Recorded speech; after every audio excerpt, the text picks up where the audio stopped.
Perkenalkan, nama saya Kadek Ditya Kandai Putra dari kelas 3B, Prodi D4 Akuntansi Perpajakan. Dan kali ini saya akan menjelaskan perihal tutorial pengisian hingga pelaporan dan pencetakan ESPT tahunan bagi orang pribadi. Buat kalian yang mau tahu bisa nonton video berikut ini. Oke, jadi jika kalian ingin mengisi ESPT tahunan orang pribadi, yang pertama harus kalian siapkan adalah aplikasi ESPT tahunan PPh wajib orang pribadi, lalu data Excel yang berisi koreksi fiskal, lalu ada data dari WP itu sendiri. Yang pertama harus dilakukan adalah klik menu, lalu koneksi database. Kita pilih database yang berada di file D. Klik database kosong, klik data, lalu kita harus login menggunakan password 1, 2, dan 3.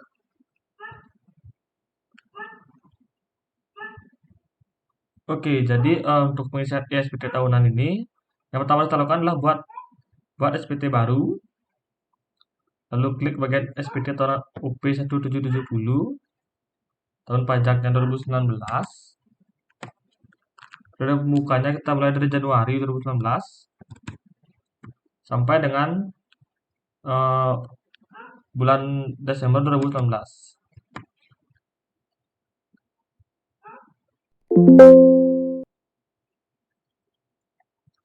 Lalu kita klik bagian SPT lagi, kita klik bagian 1770.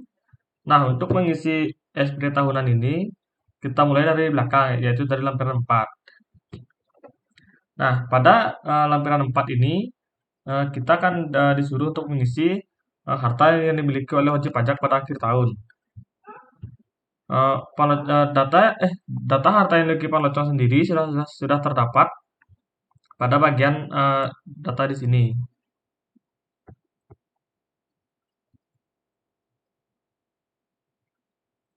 Oke, lalu kita isi sesuai dengan data yang telah tersedia. Kita klik tambah.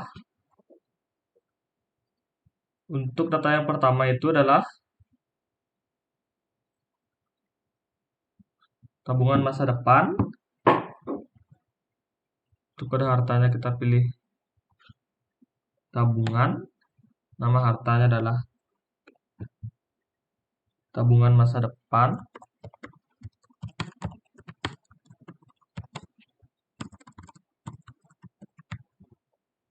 Itu tahun perolehannya 2019. Harga perolehannya adalah 425 juta. Lalu keterangannya kita isi dengan telah dilaporkan pada tahun sebelumnya.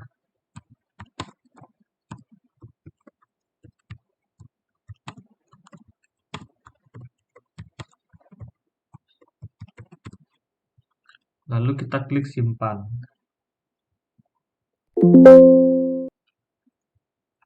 Oke, jadi kita lakukan hal yang sama pada setiap harta yang dimiliki oleh Panlocong.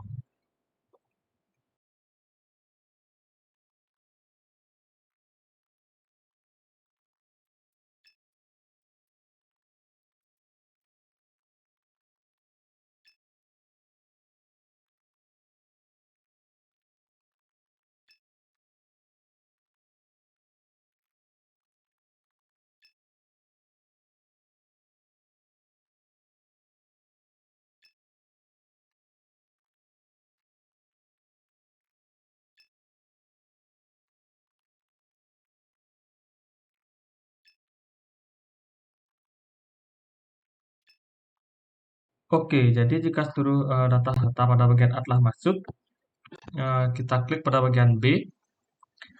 Di sini kita akan mengisi kewajiban atau utang yang dimiliki oleh WP pada akhir tahun. Pertama kita klik tambah.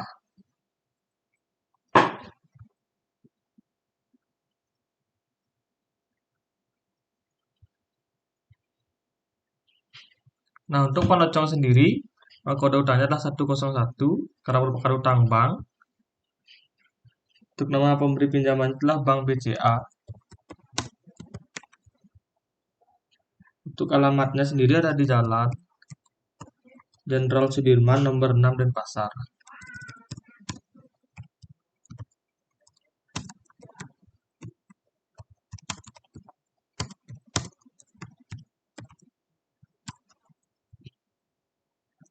Kita pinjamannya itu adalah 2018.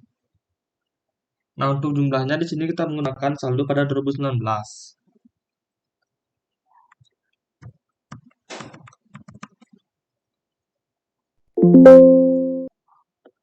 Lalu selanjutnya pada bagian C, kita isi daftar susunan anggota keluarga.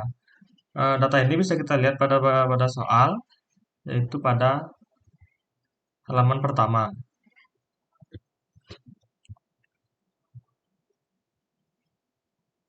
Kita klik tambah. Dan untuk nama, nik, hubungan keluarga, serta pekerjaannya, kita sesuaikan dengan data yang terdapat pada soal tadi.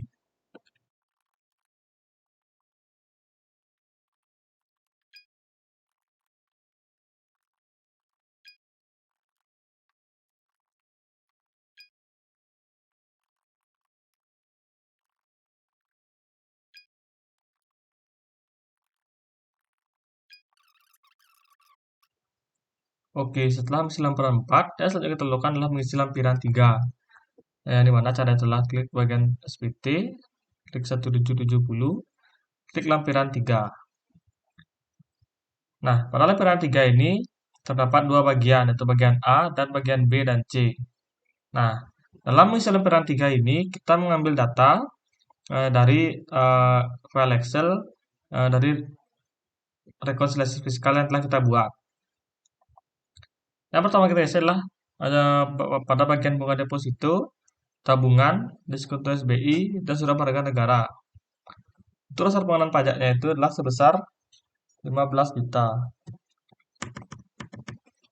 Lalu untuk lepas hutangnya itu didapatkan dari 20% dikali dengan 15 juta, yaitu menjadi 3 juta. Lalu yang selanjutnya kita isi adalah bagian hadiah undian. Untuk bagian hadiah undian, kita isi sebesar 150 juta. Lalu untuk lepas hutangnya itu didapatkan dari 25% dikali dengan 150 juta. Maka hasilnya adalah 37.500. Lalu selanjutnya adalah dividen. Dividen ini dasar pengenaan pajaknya itu adalah sebesar 20 juta.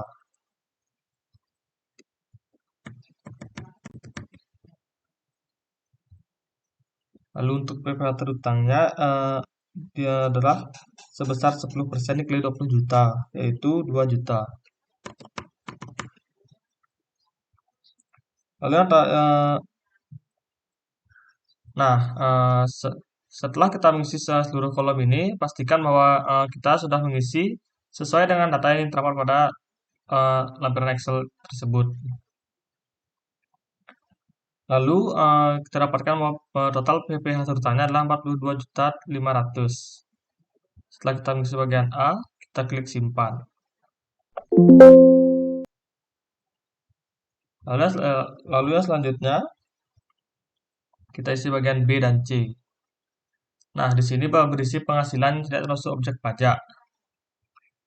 Yang pertama itu bagian laba anggota perseroan itu sebesar 25 juta.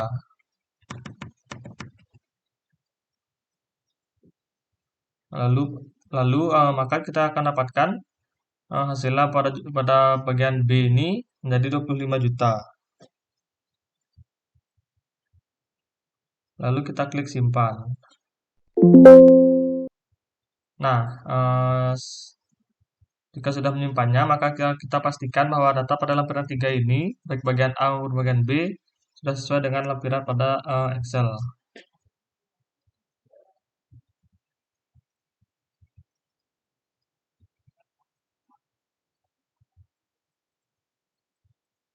Oke, jadi setelah mengisi lampiran 3, selanjutnya adalah kita akan mengisi lampiran 2. Sama seperti lampiran 3, yang pertama kita buka bagian SPT, lalu kita klik 1770, kita klik lampiran 2. Nah, pada lampiran 2 ini, kita akan mengisi daftar pemotongan atau pemotongan PPh oleh pihak lain. PPh yang dibayar ke potongan luar negeri, dan PPh yang ditanggung oleh pemerintah. Nah, untuk datanya sendiri, kita menyesuaikan dengan data yang terdapat pada soal yang telah tersedia.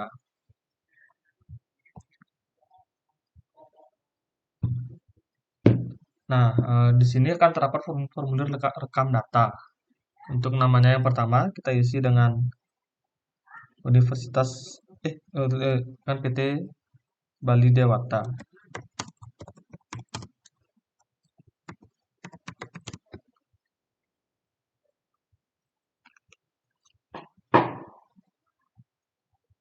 Untuk NPWP-nya kita isi dengan 58 944 440 590 3000. Lalu untuk nomornya sendiri itu adalah 1721 A strip 1 nomor 5. Untuk tanggalnya sendiri kita isi dengan 3 Desember 31 Desember tahun 2019. Jenis pajaknya PT Bali ini merupakan jenis pajak PPh 21. Lalu PPh yang dipungut atau dipotong itu adalah sebesar 60.000. Lalu kita klik simpan. Lalu selanjutnya kita isi sesuai dengan data yang terdapat pada soal. Kita isi dengan nama, PWP, nomor, tanggal, jenis pajak, dan PD pungut.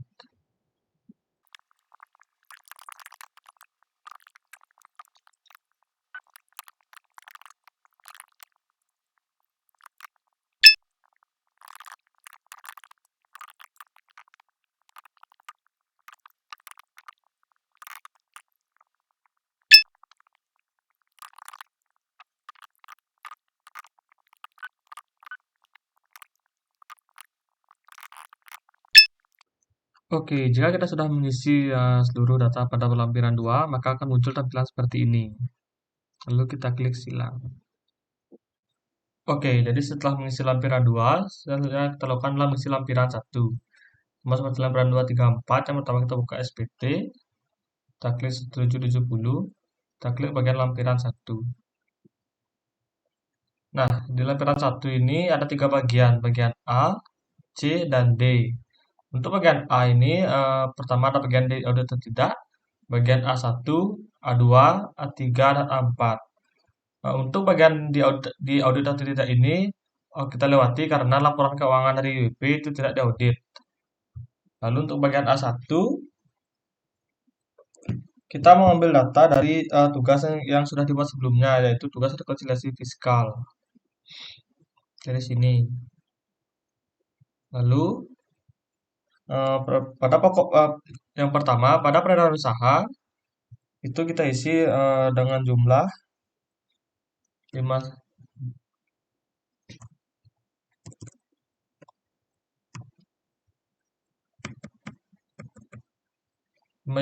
miliar 125 juta yang didapatkan dari penjualan bruto. Lalu pada harga pokok penjualan itu sebesar 4 miliar 150 juta dan dilihat pada kolom pembelian.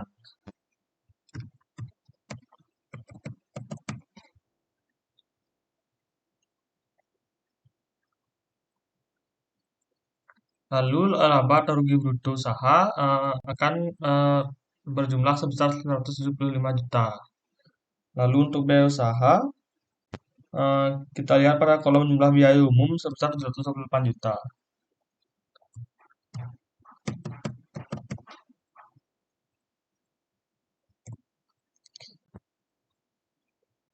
Lalu total penghasilan itu yang terdapat dari laba neto usaha dagang sebesar 247 juta. Lalu kita klik simpan. Dan selanjutnya kita mengisi bagian A2.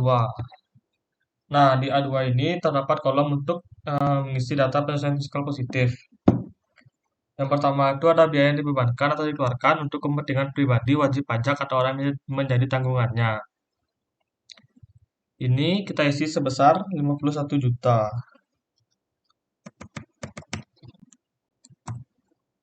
Lalu Untuk premi asuransi kesehatan, asuransi kecelakaan, asuransi jiwa, asuransi dwi guna, dan asuransi beasiswa yang berkawan oleh wajib pajak, kita isi sebesar 5 juta.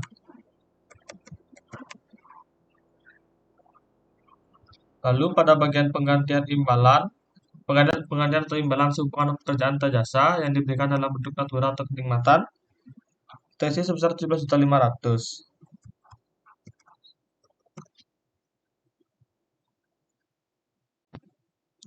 Lalu selanjutnya kita isi bagian E atau harta yang dihibahkan, bantuan atau sumbangan. Dan itu sebesar 1.500.000.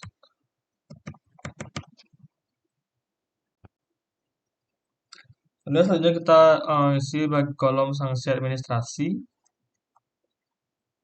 sebesar 1.500.000.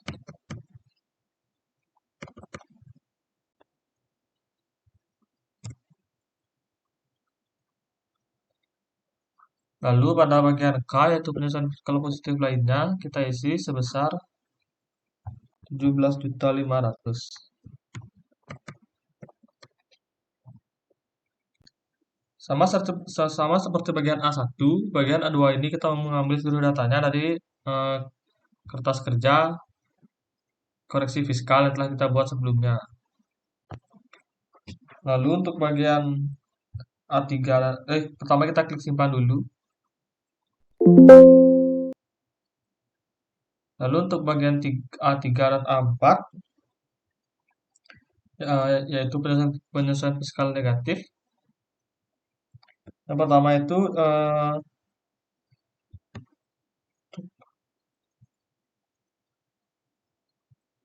kita isi pada kolom bagian penyelesaian fiskal negatif lainnya itu sebesar 2 juta.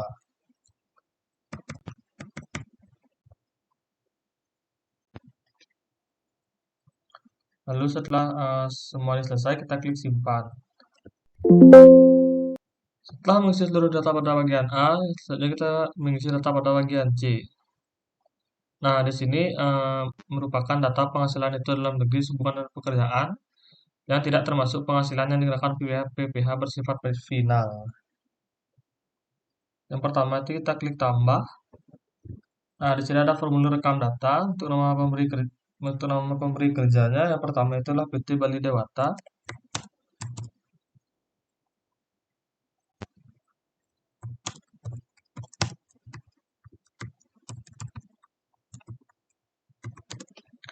Lalu untuk NPWP pemberi kerjanya itu 58 944 440 5 903 000. Lalu penghasilan brutonya itu kita bisa lihat pada soal kasus pada halaman 3 di bagian penghasilan bruto yaitu sebesar 60 juta.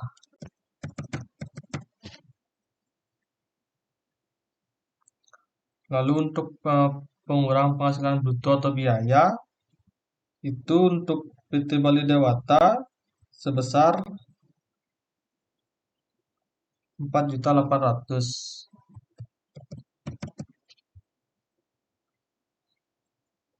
Maka kita mendapatkan penghasilan itu yaitu sebesar 55.200.000 rupiah. Lalu kita klik simpan.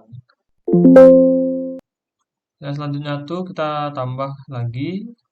Lalu kita masukkan data dari Universitas Yuk Belajar.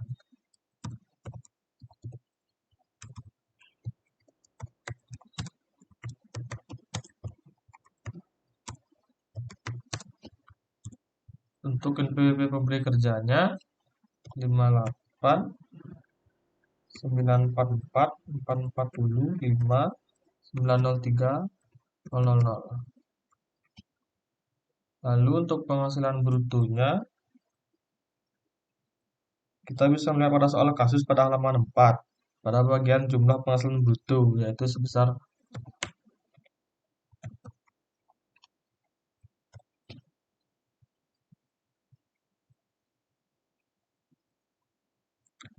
lalu untuk pengurang penghasilan bruto atau biayanya itu sebesar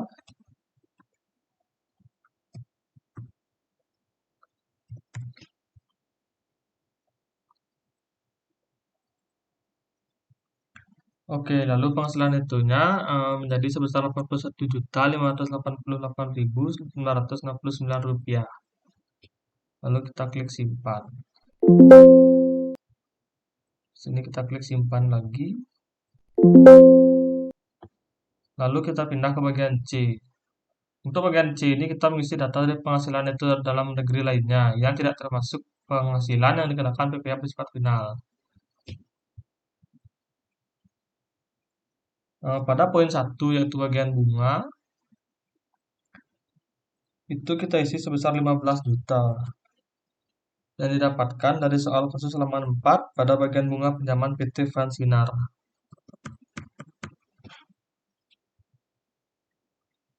Lalu setelah itu kita dapatkan jumlah bagian D yaitu sebesar 15 juta. Lalu kita klik simpan.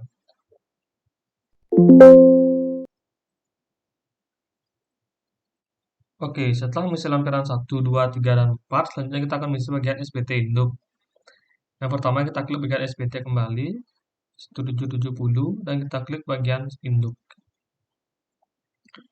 Nah, di sini terdapat beberapa bagian, mulai identitas, bagian A, B, C, D, E, F, G, dan kuasa.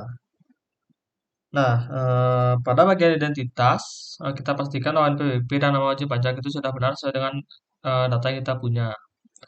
Tekan juga jenis usaha dan pekerjaan bebasnya sudah benar. Lalu, untuk status kewajibannya itu adalah KK.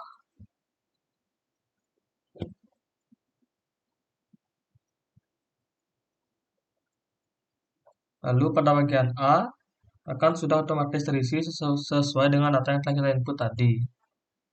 Lalu untuk bagian B, pada poin 10, ini kita klik bagian K, lalu di sini kita ubah menjadi 1.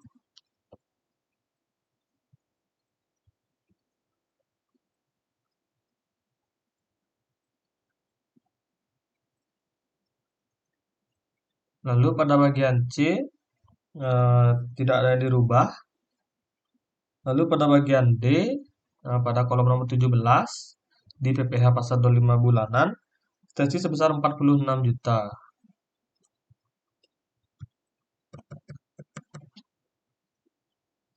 Nah, angka ini sudah sesuai dengan rekonsiliasi fiskal yang sudah kita buat sebelumnya.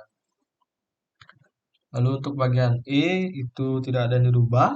Pada bagian F, juga tidak ada yang dirubah. Lalu pada bagian G, kita centang lampiran poin A, B, C, dan F. Lalu pada bagian F, kita rubah menjadi 2 lembar.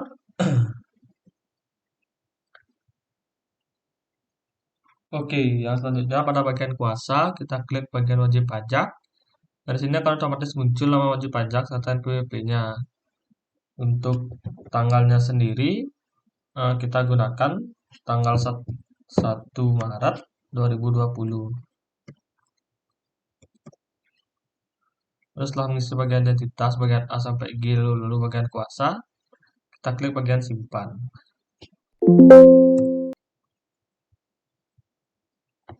Oke, setelah mengisi SPT induk, selanjutnya kita klik adalah bagian lapor SPT. Lalu kita klik bagian rekam SSP. Lalu kita klik tambah. Untuk kode KAP-nya itu sudah otomatis terisi dengan 411125. Lalu untuk kode jenis setorannya itu 200 untuk tahunan PPh orang pribadi. Lalu untuk TPN kita isi dengan 0. Nah, untuk jumlah pembayarannya ini kita isi sesuai dengan jumlah PPh kurang bayar yang terdapat pada tugas Excel. Kita bagian ini. Lalu kita isi sejumlah 10.507.600 rupiah.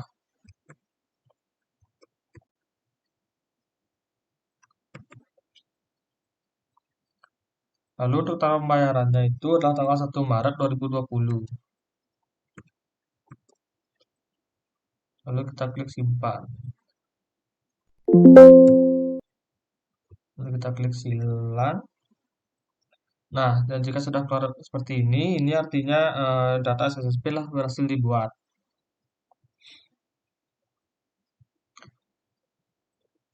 Lalu kita klik kembali menu lapor SPT, lalu kita klik menu cetak, kemudian kita klik cetak.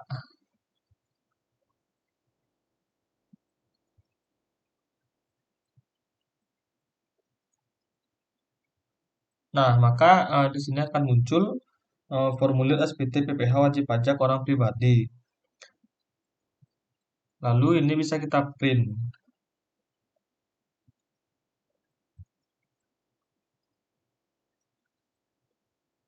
Kita klik oke.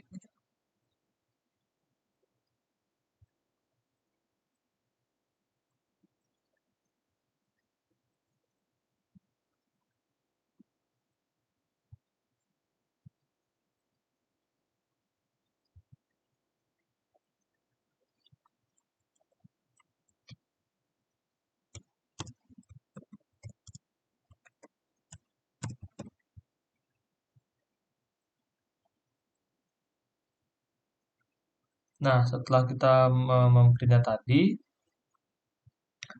formulir inilah yang akan dibawa ke DJP untuk melakukan pembayaran nantinya.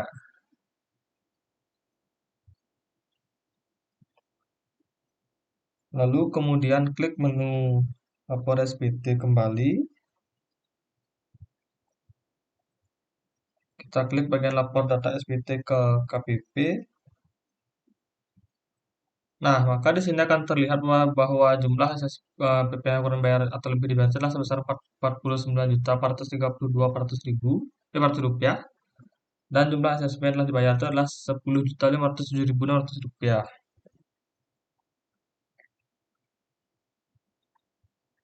Lalu kita klik bagian buat file. Lalu kita bisa simpan file ini dimanapun kalian ingin menyimpannya.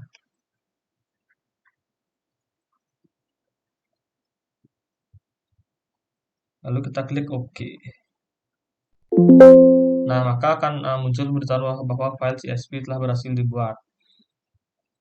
Namun saya tidak bisa menampilkan file CSV-nya karena diperlukan aplikasi eksternal untuk membukanya.